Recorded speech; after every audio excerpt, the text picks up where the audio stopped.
د پاکستان تحریک انصاف ګوند مشر او مخکنی وزیر اعظم عمران خان د اغتصاب قومي ادارې نیب عدالت ته وړاندې کړی دی او د نوموړي د 14 ورځو د جسماني ریمانډ خواست شوی دی. د ځایي مطبوعاتو تر مخه د پاکستان تحریک انصاف ګوند یو بل مشر اسد عمر په اسلام آباد کې نیول شوی دی.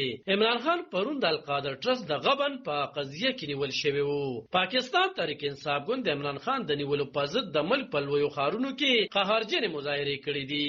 د ای اف پی د خبر تر مخه د پنجاب پولیسو په صوبه کې د 915 پورې کسان درواني جوړولو په تور کې نیولې دي.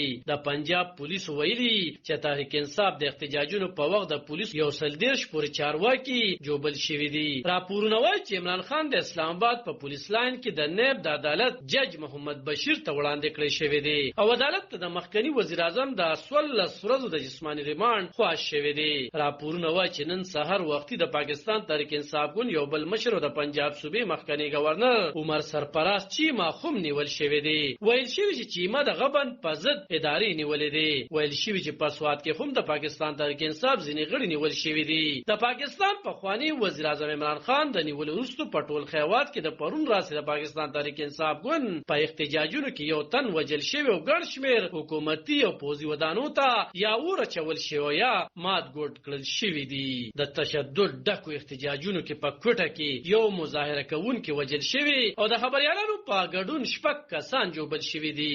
پاکستان تحریک انصاف ګوند نن خوم په ملک کې د احتجاجونو اعلان کړی دی. خیبر پختونخوا کې تعلیم وزارت په صوبه کې نن د 10 مای نه تر 13 مای پورې تعلیمي ادارو بندولو صوبه کې د روان امتحانونو ځنډول اعلان کړی دی. د خیبر پختونخوا د الیمنټری او سیکنډري ایجوکیشن محکمې په اعلامیه کې ویلي چې په صوبه کې به د نن د 10 مای نه تر 13 مای پورې ټول سرکاري او شخصي تعلیمي ادارې بند او د نخم او لسم ټولګي امتحانونه ځنډول شوي دي. پنجاب صوبه کې په تعلیمي ادارو کې نن د امتحاني پرچو ځنډول ویل شوي دي. د کورنو چارو وزیر رانا ثنا الله پرون ویلي چې عمران خان د قانون تر مخه د نیب ادارې د غبن په قضیه کې نیولې او د احتجاجونو په اړوند یې ویلي وو چې دروانه جوړونکو په ضد به قانوني کاروي کولی شي. علب خان شیرپو دلبر نیوز 400 د پاکستان